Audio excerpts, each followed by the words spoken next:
Barbara Britton and Richard Denning.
Mrs. North, here you are. Thank you. Not at all. Come again. Only when the sun is shining and there isn't a cloud in the sky.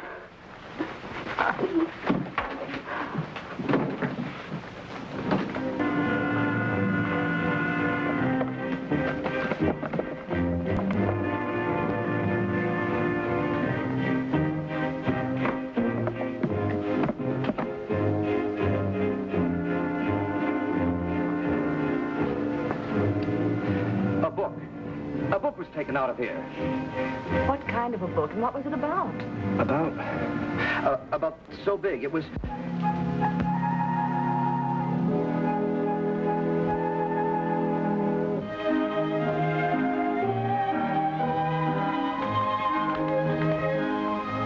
I'm afraid the dining room set just has to go. No, it doesn't. It's all paid for. But according to this book, the loom I have to get to make that carpet will... Gee, I'm afraid we'll have to knock that wall out, too. Say, why don't you read Big Book? Maybe it's all about the small looms. That's logical.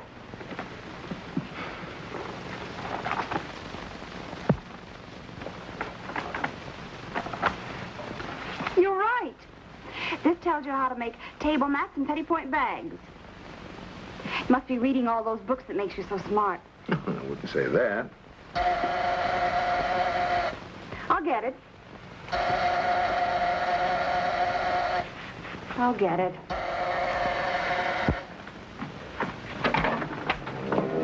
The book. That's the one. This book? Why, I must have it. well, now, see here, I just took it out from the library. No, wait. Come back here. That's my book. What's the matter? Oh, he's gone. Well, how do you like that? Why would a young man like that be interested in weaving? Oh, he probably wanted the book for an old aunt or something. Ants don't weave. You're thinking of spiders. Where'd this come from? Oh, maybe this is what he was looking for. Can you make out that name that's scratched out? Potter, I think it is. Potter Industrial Research Laboratory.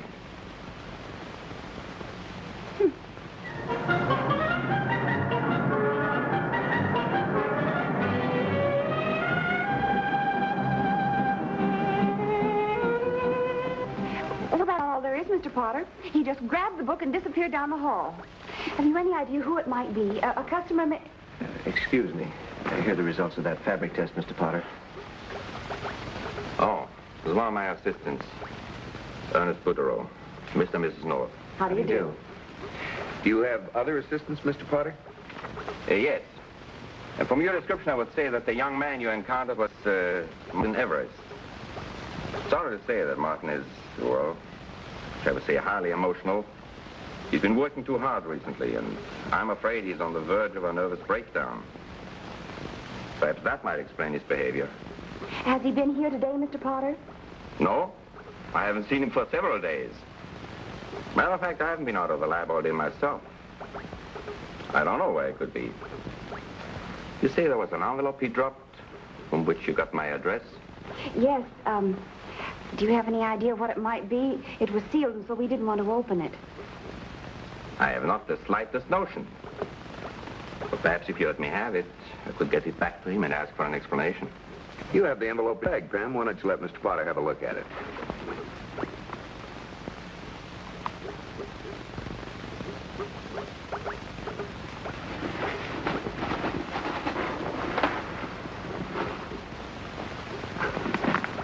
Silly of me, I forgot it, and I left it home. I'll have to mail it to you, Mr. Potter. And if you do locate Mr. Everest, would you please ask him to return the book? After all, it is charged to me, and I don't particularly feel like paying for it. Oh, that's my wife, Mrs. Potter. Mr. and Mrs. North. How do you do, Mrs. Potter? Well, you needn't come with us any further, Mr. Potter. We'll find our way out. Don't want to keep you from your work any further. Nice to have met you, Mrs. Potter. Good night.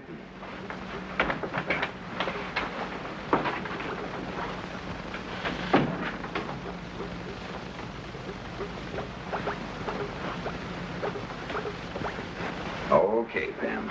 Now, what was all that hocus-pocus with the envelope? I distinctly saw you put it in your bag just before we left. I did, but Mr. Potter was lying. He was out of the lab this morning. He got good and wet in the storm. His shoes and trousers were soaking wet. Oh, Pam. Oh, Mr. North. I'm sorry. I forgot to ask you for yours so he can return the book to you. Oh, of course, yes. Unfortunately, he's a little forgetful now and then. Well, we should have thought of it, too. There. Thank you very much. Goodbye. Goodbye. Bye. Ernest. What are you doing here? You know Mr. Potter doesn't want you around. Did you get it? You promised me, and I expect promises to be kept. Well, I couldn't. The old man has things up again. Where is it? It's right at that address. No, I can't give it to you. I have to give it to Mr. Potter. Oh, Mr. Potter means more to you than I did. Eve, you know that's not true. You mean more to me than anything in the world. Talk is cheap, Ernest. You promised to get me that formula. Well, I will, but you just got to give me time. All right. But until I do, don't try to see me and don't bother to call me. Eve, you wouldn't do this to me. I wouldn't. I did it to Martin, didn't I? Now, Ernest, why don't you be a good boy and get me that formula? It can mean an awful lot to both of us.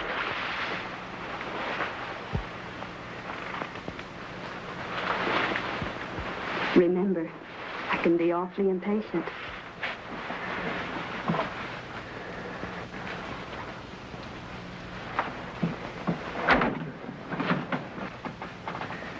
But, darling, what does homicide have to do with a book? I don't care. I'm worried. That young Everest seems desperate. And old Mr. Potter is covering up something. I want to call Bill Weigand. Oh, please, Pam, let's just mind our own business, huh? Just for a change. Well, all right, but still, Good heavens! What happened? Burglars. My lamb? Jerry, that's the young man who stole my book. Must be Martin Everest. Very neatly strangled. Now may I call Bill Weigand? It came from here. Whoever did it let himself in with a pass key and then hid when Everest came in. Himself. Does it have to be a himself? With this thing, any strong child could have done it, male or female. It's a slip knot with a new variety. Say, were you ever a scout, Jerry? Well, let's see. If I remember my yachting days correctly, it's a running bowline. A running bowline, huh? Well, whatever it is, it sure did the trick. You know, he probably came back with the book when he found the envelope wasn't in it, and then... Say, where is the book? Did you find it anywhere? No. He returned it to the library. Well, that's easy enough to check. Look, Pam, would you get me that envelope? In view of the circumstances, I think we can open it. It's in my bag on the bed. I'll get it. Good. Well, where do we go from here, Bill? Oh, I wish I knew.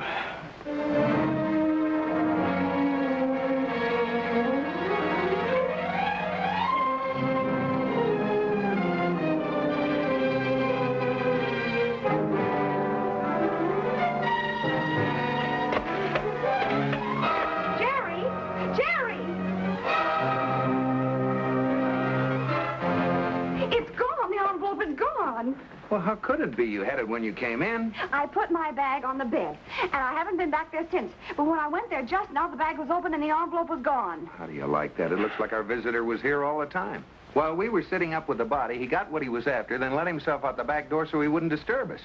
Very considerate. As soon as the medical examiner gets here, I think we ought to go down and have a talk with Mr. Potter at the laboratory. Tell you, I hadn't seen Martin for several days. I wish I had, because he was in the middle of some important work for one of my customers. Oh, it's terrible. Just terrible. He was a very talented young scientist. Does he have a desk here? That working table over there is his. Whatever personal belongings he had must be in the drawers. Everest must have been killed just before Mr. and Mrs. North returned to their apartment. Now, were you here in the lab all day? No. I was out all of the afternoon. You mind telling me where you were? Not at all. I went out to search for Martin. As I told you, he was doing some important work for me. So we all went out looking for him.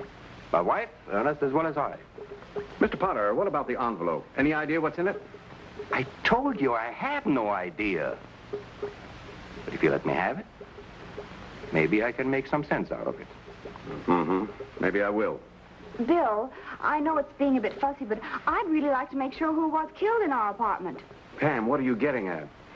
Well, we aren't absolutely certain that it was Martin Everest. We're only going on our description, which happens to tally roughly with Mr. Potter's missing assistant. Mr. Potter, how about your coming along to identify Ernest? Oh, well, I'd be willing to take on that chore for Mr. Potter. After all, Martin and I work together, too. All right, let's go. Just keep yourself available, Mr. Potter.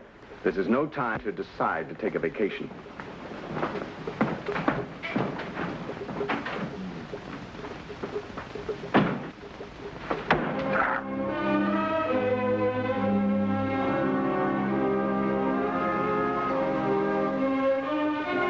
What do they want?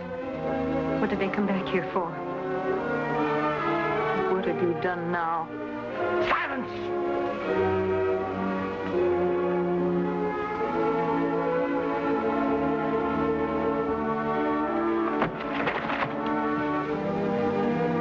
Told you repeatedly not to talk to me unless I give you permission. I have a great deal on my mind. I will extend that.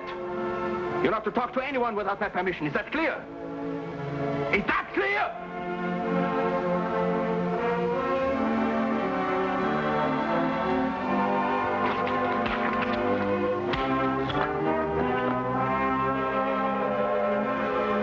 Thanks, Mr. North. I don't smoke.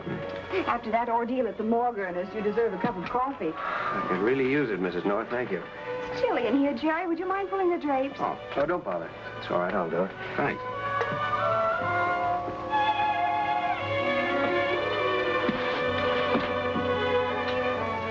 That Mr. Potter, he looks like something used to frighten crows. Oh, he's just getting old, Mrs. North.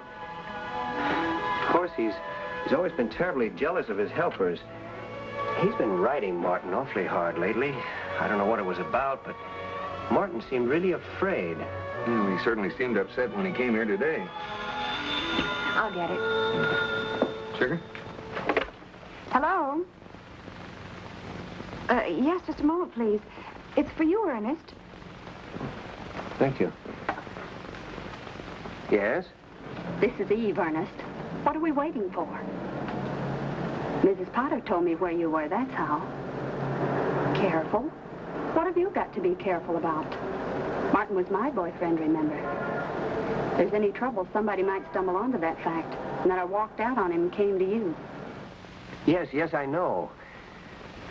But you see, the project has turned out to be somewhat more complicated than we'd anticipated. And that's why I wish you'd let me proceed with the necessary scientific caution. Yes, well, I'll get in touch with you as soon as everything is checked. Goodbye.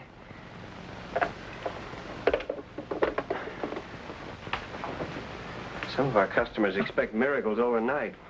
Ernest, Jerry and I were wondering if there could be anything personal of Martin's at the lab that could tell us something. Well, I do have a key to the lab. Mrs. North and Mr. Potter's not there now. Of course, it's not really... But Martin worked alongside me. He was a friend of mine. If you think it's important, why, I'd be glad to let you in. Well, it is important, Ernest. Get your coat, Pam. Before we go, I have to leave a note for the cleaners. Yeah, would you like to finish your coffee? No, thank you. We'll get a taxi downstairs. Right. Here, Pam. Thank you. I'll leave the note here on the door. All set, Ernest? Right.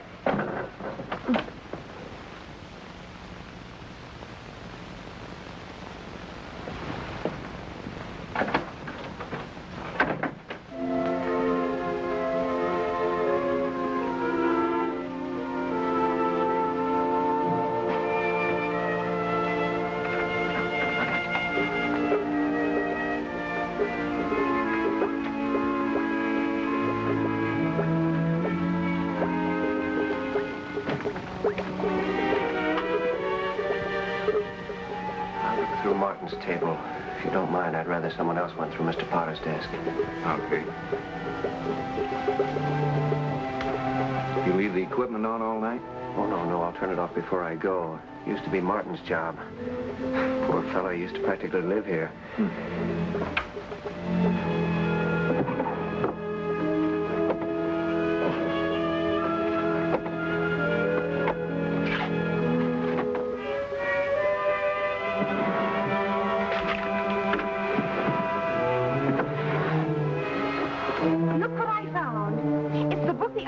Was in.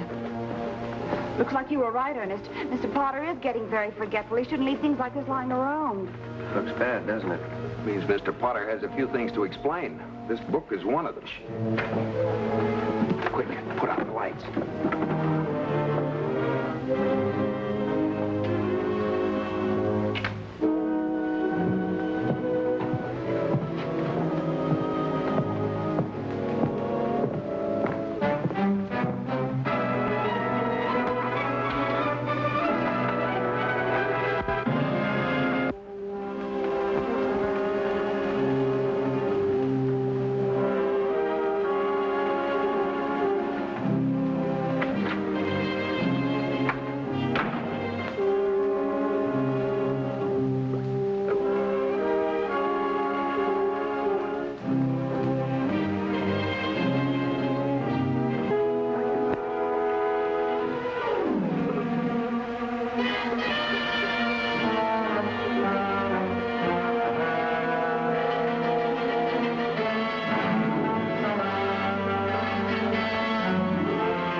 The lights. Put that down! I don't know what you're doing here, but I do know you'll get the end of this across your skull if you move one more step toward me. I shall have you arrested for trespassing. You have a good many things to explain. So have you, Mr. Potter. Why did you come back here tonight? To turn off the burners. A job usually performed by one of my assistants. You sure it wasn't to get that book you took from Martin, Mr. Potter? Oh! I thought I told you to stay out of here. Hadn't I got enough trouble? Trouble, Mr. Potter? You mean like the murder of Martin Everest? Did she do it? Martin murdered. All these years you've hated him. He wouldn't let you cheat him anymore. So you killed him. You're a murderer! Murder! He was my son. You mean you killed your own son? I said my son, not his. Martin's father died when he was a baby. He kept him working here, cheating him, paying him next to nothing, robbing him of his work. Everything Martin discovered, he patented under his own name. Martin made an important discovery. It was worth a fortune to whoever controlled the patents and the royalties. That's what was in the envelope. The details of Martin's process. He couldn't get it any other way, so he killed him for it. That is not true. I tried to get it from him, but I did not kill him. Ernest, you better get a rope and tie up your former employer while we get in touch with the police.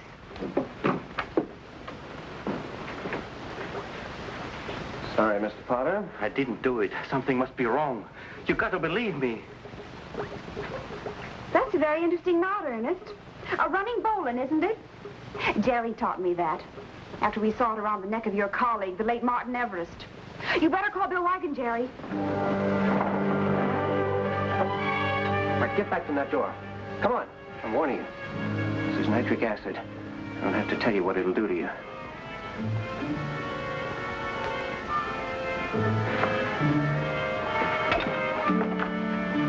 You shouldn't have been the one to ask us for our address, Ernest. And you shouldn't have been so familiar with the drapes in our living room. And you were a little too reluctant to search Mr. Potter's desk. All right, Evie. You're coming with me. You walked out on Martin because he refused to make money on his discovery. You got me into this, but you're not walking out on me now. Come on.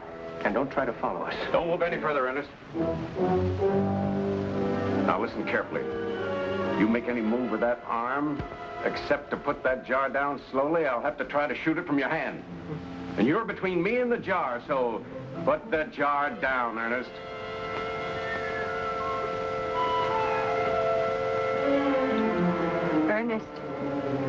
Ernest, look at me. I'm not afraid. I have no reason to go on living. But don't cause any more trouble than you've caused already. Let me have that.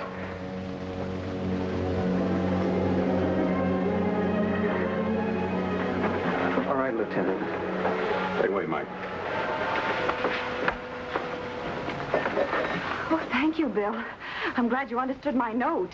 I knew you weren't moving to any new address. Pam, you'll give me gray hair yet. Well, I'm sure that Mr. Potter can develop a good dye for you.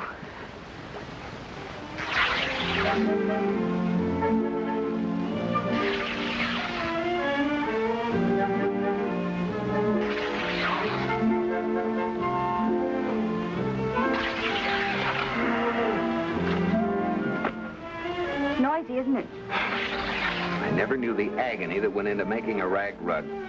Believe me, next time I'll be more respectful when I step on one. Hey, that's my good sports jacket. You can't have that one. It's still perfectly good. I can use it for fishing or something. Now, darling, you've been saying that for 5 years. Never mind. It's still a perfectly good Jerry, I'm going to love this carpet. It's going to have so much of you in it.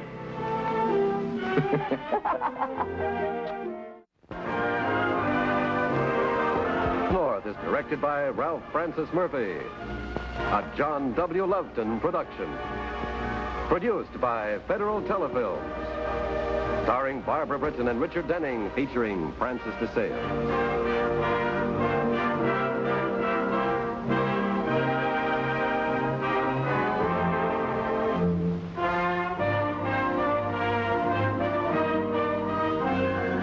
This has been a film presentation.